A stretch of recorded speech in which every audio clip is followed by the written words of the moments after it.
Must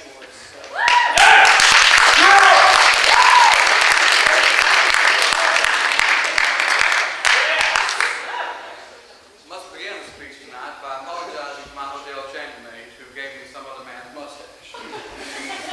She also succeeded in destroying half of my notes for the lecture this evening, so at that stage I've come up with a few examples of things that might be pertinent to tonight's topic. Although I am not certain I'll be able to stick as close. I will, however, be able to stay far away from that as desirable to the edge of the stage that you see. So, on children and the greatness of children. Your children, my children, the little folks, they're little things that seem to make up such a small amount of what we talk about these days. I found that little people and little things make up the sum of human lives. Good sentence. I'll be repeating. Little things often produce great things. Now, let's take, for example,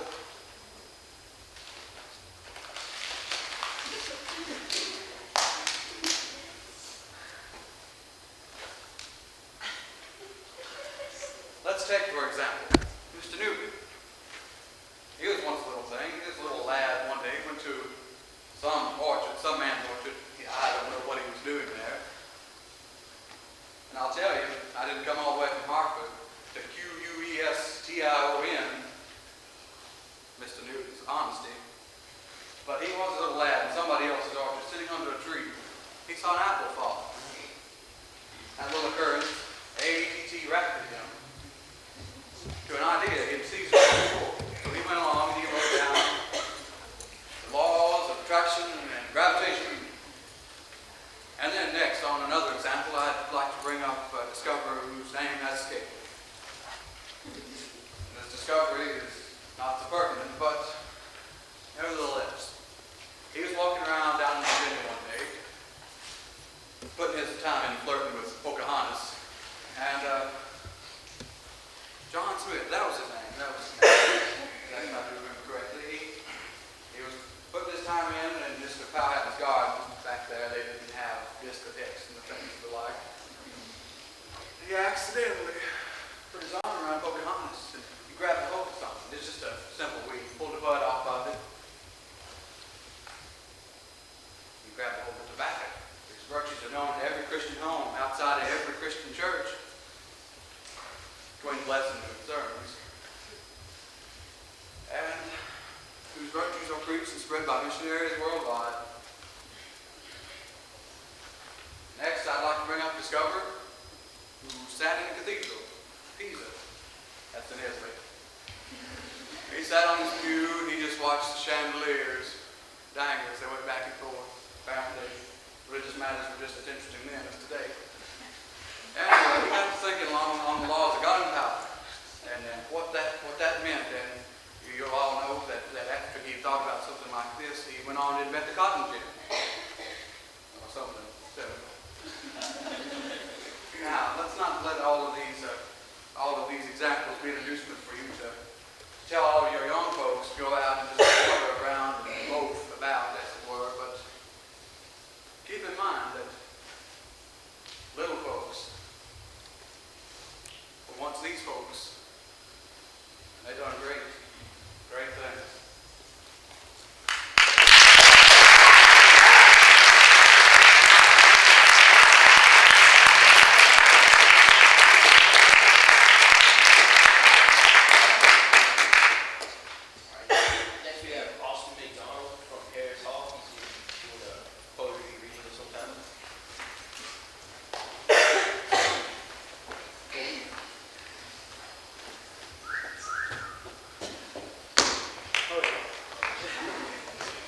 Before I start, I guess I should explain what I'm doing. In high school, I competed in speech, and basically we're allowed to perform published pieces of work. And so I guess I'm going to do my poetry program for you guys.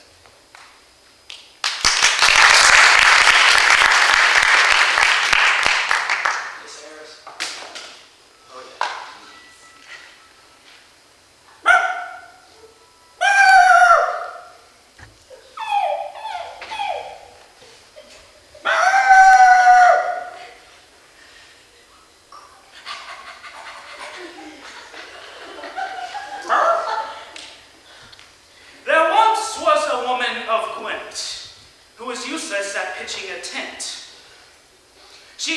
peg through a bone in her leg, and immediately after she went, "Ah!"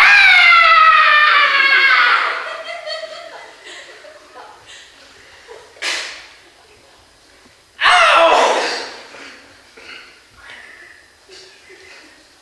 John Hayward started his career working with the Children's Theater, so it's not surprising, after producing many works for adults, he came out with his own collection of poetry for children. He finds his humor in playing with the language, and he also tries to say something along the way as he plays.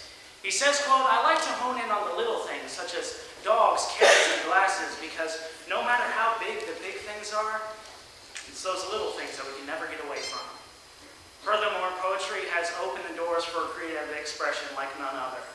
The simplest words meaning infinite. For example, yeah! What? Okay! What? What? Okay. My Dog is a Carrot by John Hayward. Me. Me, me, me. Me, me, me. Me, me, me. Me, me, me, me, me, me, me, me, me, me. Me. Me, me, me, me.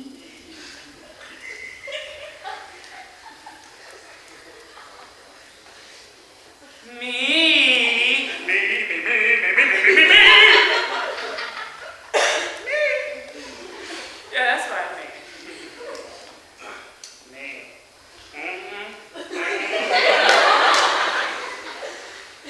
Me. That's enough about me. One day when I was 7 or so, I told my dad of a desperate desire for a Christmas dog, and he said, "No, no, no, no, no, no, no, no, no." It didn't look too good. Why do you want a dog anyway? Because I have no friends. But you got Tony. Tony's your best friend. Tony was my best friend, then he got a dog. Now his dog's his best friend. Look, John, I'm sorry, but no dog, and that's the end of it. For Christmas, my dad got me a kennel. After the initial bewilderment, I crawled inside, and I became the very dog I had requested. I became my own best friend. There was this one time at the shopping mall where I banged my knee, and I was like, "Ah, my knee, my knee, ah, my knee!" And then someone gave me money. Thank you. Now my auntie gives me a coloring book and some crayons, and I begin to color. And when I'm done, she looks over and she says, "You've gone over the lines." What do you think they're for? As some kind of statement? Is it going to be a rebel army? Auntie gives you a little present and you have to go and ruin it. I begin to cry. My uncle, he has me some blank paper and a hanky, and he says, "Do some doggies of your own, boy." And I begin to color. When I'm done, he looks over and he says, "Oh, see, they're all very good." He's lying. Only some of them are. All right, man. So this next one goes out to all the whales. That's right, the whales. All right. Come on.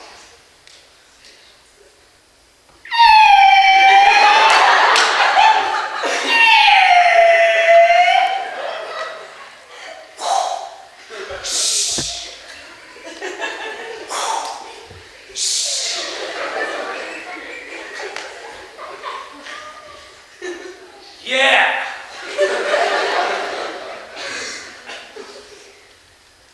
Did his sister?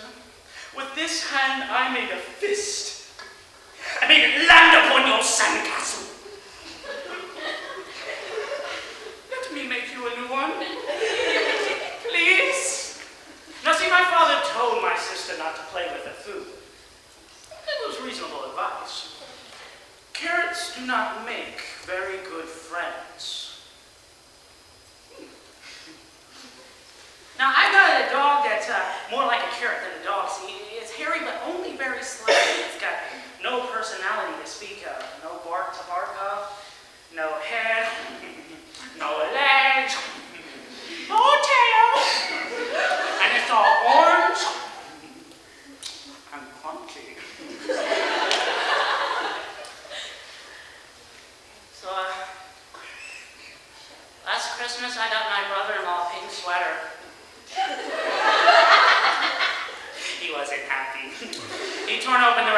said, now, I don't think pink is what a man should wear. It's not off the shelf. I knitted it myself. Look, I don't care. I don't think men should knit either, but that's up to you. Well, at least you can put it in Thumper's basket. Now, Thumper was a dog of my brother-in-law. Thumper won't slip a wink on that thing. He's a boy dog. Pink is not for boy dogs, boy man, boy anything. What about boy ants? Didn't know about boy ants. And then he opened a present for my sister. It was some women's undies. Blue ones.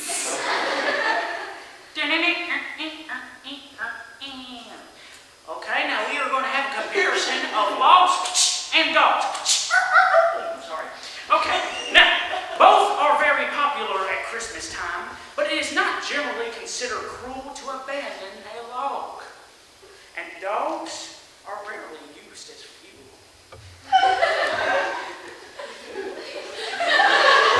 I bought a loaf the other day, and it came to life, and it ran away, and I said, naughty bad bread! Naughty, naughty, naughty! Max is a dog with a problem. See, Max likes to be with people, but people don't like to be with Max.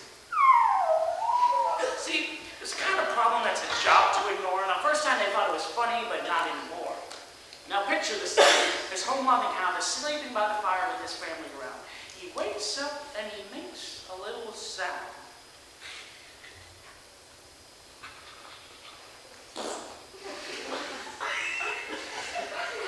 First little Albert gets it because he's nearest to the ground. And then Albert's mom gets it with it and she says, oh my God, open the door, and I swear to God, whatever we've been feeding him, I don't think we should feed him anymore. Oh, out right now. And Max does another one like old Kippers and wakes up Daddy in his fireside slippers.